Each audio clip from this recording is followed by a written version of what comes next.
नमस्कार दोस्तों, आप देख रहे हैं बिहार हेल्प यूट्यूब चैनल और मैं हूं अजीत। दोस्तों, बिहार सरकार ने जमीन सर्वे में जो भी अभी इशू आ रहा है, इसको देखते हुए एक नया सूचना जारी किया है, जिसमें आपको क्लियर कर दिया गया है कि आप सबको जो है क्या करना है क्या नहीं करना है। क्योंकि बहुत सारे जो है आपके मन में सवाल है, जो कि अफवाह भी बन चुका है। ऐसे में सरकार दोस्तों इसको देखते हुए नया सूचना जारी किया है सर्वे से रिलेटेड। इसमें दोस्तों आपको काफ़ी सारा फायदा हो सकता है कि क्या डॉक्यूमेंट आपको देना है, क्या नहीं देना है, किस अगर आपके पास कोई डॉक्यूमेंट नहीं है तो क्या क्या डॉक्यूमेंट नहीं देना है, ये भी आपको समझने वाली बात है। मतलब बहुत सारा जो अपडेट है आपको नहीं पता है। इसी को लेकर दोस्तों बिहार सरकार ने आज ही के डेट में सूचना जारी किया है। इसी के बारे में समझेंगे दोस्तों आप सभी को कि क्या सूचना आया है, आप लोगों के लिए जो है क्या करना अनिवार्य है आप सभी को सर्वे में। तो प्लीज़ वीडियो में लास्ट तक बने रहिएगा। अगर आपका दोस्तों ज़मीन है तो इस वीडियो को लास्ट तक देखें, क्योंकि बिहार में ज़मीन सर्वे कराना सबको अनिवार्य कर दिया गया है। क्योंकि 100 बरस के बाद जो है ज़मीन सर्वे का काम बिहार में शुरू हुआ है। ऐसे में सर्वे कराने के बाद दोस्तों वर्तमान रैयत के नाम से सारा डाटा अपडेट हो जाएगा। तो सर्वे कराना काफ़ी महत्वपूर्ण है और इसमें दोस्तों आप सभी को जो है हिस्सा लेना चाहिए और आपके लिए काफ़ी फायदा होगा। तो दोस्तों हमारे पास यहाँ आज ही के डेट की ये नोटिफिकेशन है। दोस्तों यह स्क्रीन पे देख सकते हैं, ये ऑफिशियल नोटिफिकेशन यही जारी किया गया है, जो कि देख सकते हैं भू अभिलेख एवं परिमाप निर्देशालय के द्वारा आया है, जो कि यहाँ पे राजस्व एवं भूमि सुधार विभाग बिहार सरकार के अंतर्गत आता है। इसमें दोस्तों बताया गया है कि बिहार विशेष सर्वेक्षण, यानी कि दोस्तों ये विशेष सर्वेक्षण चलाया जा रहा है एवं बंदोबस्त में रैयतों के लिए कुछ जो है सामान्य अनुदेश, यानी कि दोस्तों यहाँ पे कुछ सामान्य जानकारी आप सबको दिया गया है कि आवश्यक है, क्या आवश्यक है और क्या आवश्यक नहीं है। यानी कि दोस्तों काफी सारे लोगों को यहाँ पे कंफ्यूजन हो गया कि क्या उनको करना है और क्या नहीं करना है। तो ऐसे में दोस्तों आपको जो है यहाँ पे सूचना दिया गया है कि क्या चीज आपको देना अनिवार्य है, क्या चीज देना नहीं अनिवार्य है, क्या करना है क्या नहीं करना है। इसी के ऊपर दोस्तों ये प्रॉपर जो है सूचना आया है और इस वीडियो में दोस्तों प्रॉपर इसके ऊपर हम जानकारी देने वाले हैं। तो सबसे पहले दोस्तों आपको यहाँ पे हम समझने की कोशिश करते हैं कि क्या आप सबको नहीं करना है। ये जानकारी बहुत महत्वपूर्ण है, क्योंकि आप सबको जो है काफ़ी सारा परेशानी हो रही है कि समझ ही नहीं आ रहा है कि आपको क्या करना है क्या नहीं करना है। तो क्या नहीं करना है ये जरूरी है, पहले इसको जूम कर लेते हैं और यहाँ पे समझने की कोशिश करते हैं। तो सबसे पहले दोस्तों क्या नहीं करना है, इसमें सबसे पहला नंबर पॉइंट देख लीजिए, लिखा गया है प्रपत्र 3। दोस्तों प्रपत्र 3 एक जो कि वंशावली पर कार्यपालक दंडाधिकारी या नोटरी पब्लिक का दोस्तों साक्ष्य में शपथ पर करने की आवश्यकता नहीं है। दोस्तों आपको बता दें, जो आप लोग वंशावली बनवा रहे हैं उसमें जो प्रपत्र 3 एक है, उसको हमने आपको फॉर्म भर के भी बताया था। उसमें किसी भी तरह के दोस्तों यहाँ पे जो है नोटरी से लेके दंडाधिकारी, यानी कि कोई भी कार्यालय में जाकर आपको साइन मोहर कराना उस पर आवश्यक नहीं है। यानी कि प्रपत्र 3A पे वंशावली वाले पे किसी से भी साइन कराने की जरूरत नहीं है। बताया गया है कि दोस्तों यहाँ पे देख लीजिए प्रपत्र 3 2 नंबर में भी यही बताया गया है कि वंशावली पर संबंधित ग्राम पंचायत के प्रतिनिधि से हस्ताक्षरित करना आवश्यक नहीं है। यानी कि दोस्तों आप लोग सोच रहे थे कि मुखिया से, सरपंच से, पंचायत सचिव से, ये लोग से साइन कराना वंशावली वाले पे, यानी कि प्रपत्र 3 एक पे, तो वो अब अनिवार्य नहीं है। आप खुद से साइन कीजिए और जमा कीजिए। इसमें दोस्तों आपको किसी से भी साइन कराने की जरूरत नहीं है, जो कि यहाँ पे बिहार सरकार ने क्लियर कर दिया गया है, सूचना के द्वारा क्लियर हो चुका है। अब दोस्तों यहाँ पे 3 नंबर में बताया गया है कि खतियान के सच्ची प्रतिलिपि की आवश्यकता नहीं है। दोस्तों ये जो पॉइंट है इसको आप थोड़ा सा नोट कीजिएगा, हम आपको थोड़ा सा बताते हैं।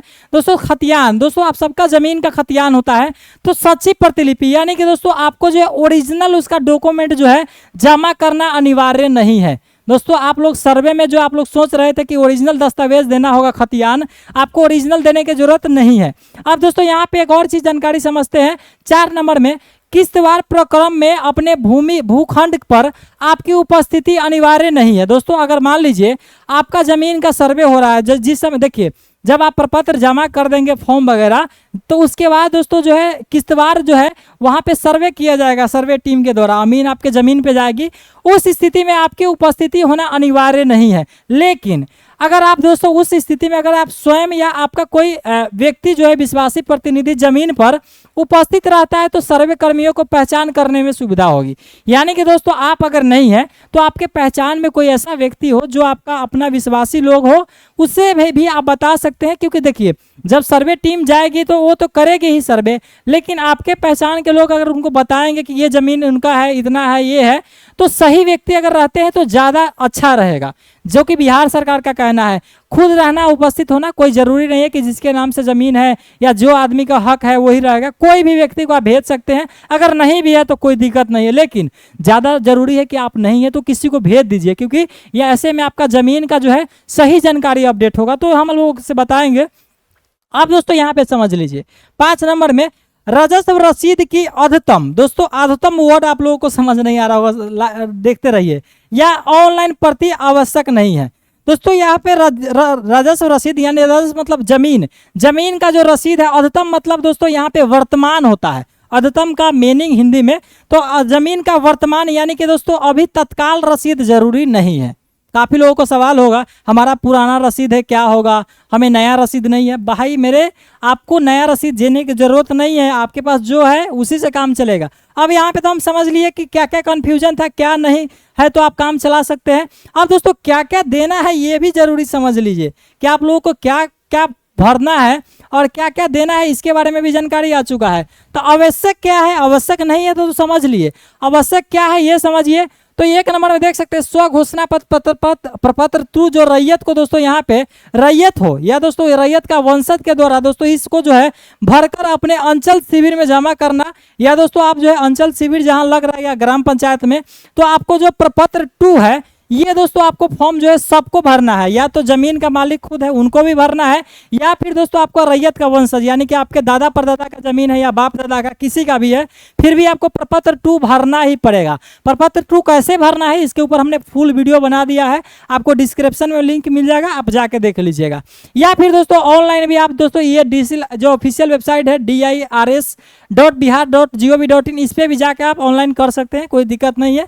ऑफलाइन भी चाहे तो ऑफलाइन भी कर लीजिए, ऑनलाइन भी आप फॉर्म भर सकते हैं।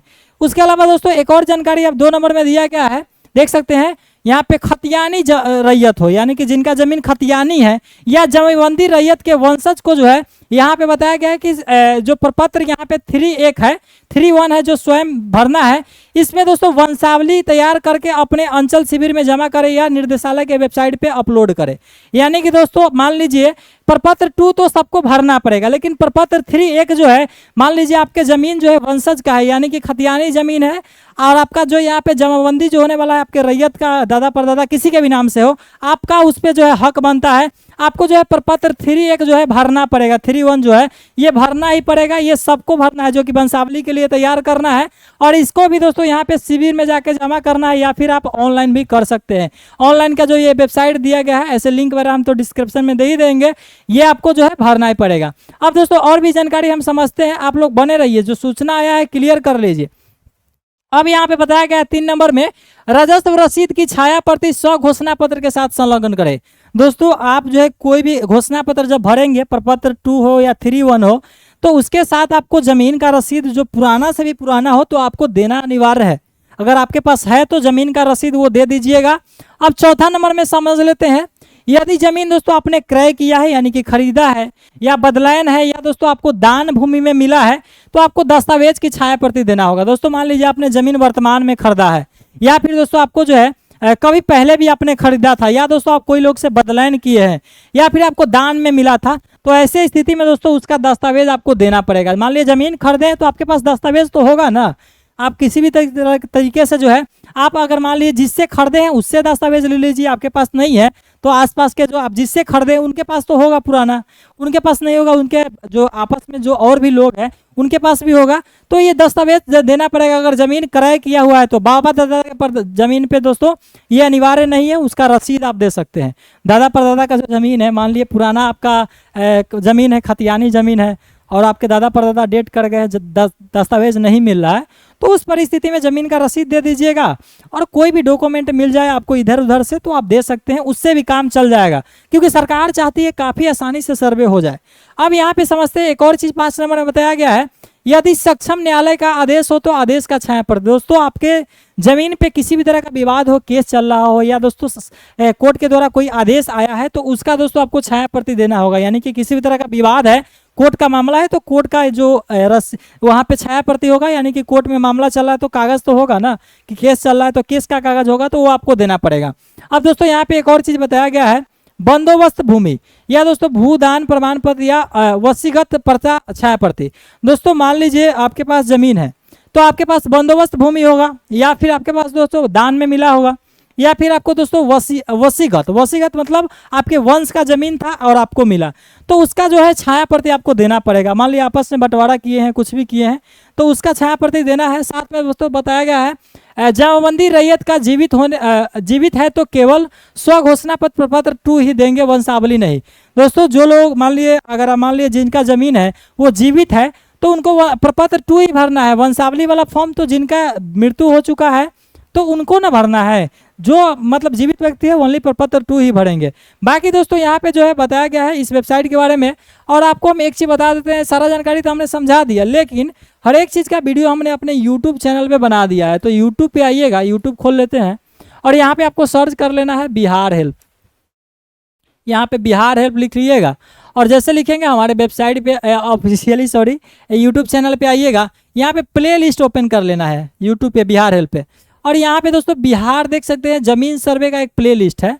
इस प्ले लिस्ट में दोस्तों हमने बहुत सारा वीडियो बनाया है। सबसे पहला दोस्तों आपको हम यहाँ पे जो जमीन सर्वे से रिलेटेड यहाँ पे हमने इंटरव्यू लिया है जो कि पटना के बंदोबस्त अधिकारी का है, ये वीडियो देख सकते हैं। उसके अलावा दोस्तों प्रपत्र 3(1) जो भरना है, ये जो वंशावली वाला, ये कैसे भरना है ये वीडियो देख लीजिए। यहाँ पे प्रपत्र 2 भी हमने भर के बताया है, अच्छा रिस्पॉन्स आया है, ये भी देख सकते हैं। तो ये सब जानकारी हमने दादा परदादा का ज़मीन है तो क्या है, उसके अलावा ज़मीन सर्वे से रिलेटेड मतलब जो भी कन्फ्यूजन है यहाँ पे हमने बहुत सारा वीडियो बनाया है, तो ये भी आप देख सकते हैं।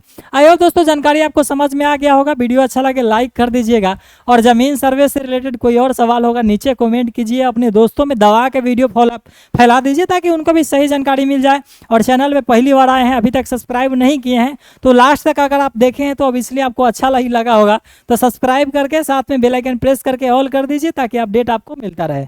बहुत बहुत धन्यवाद।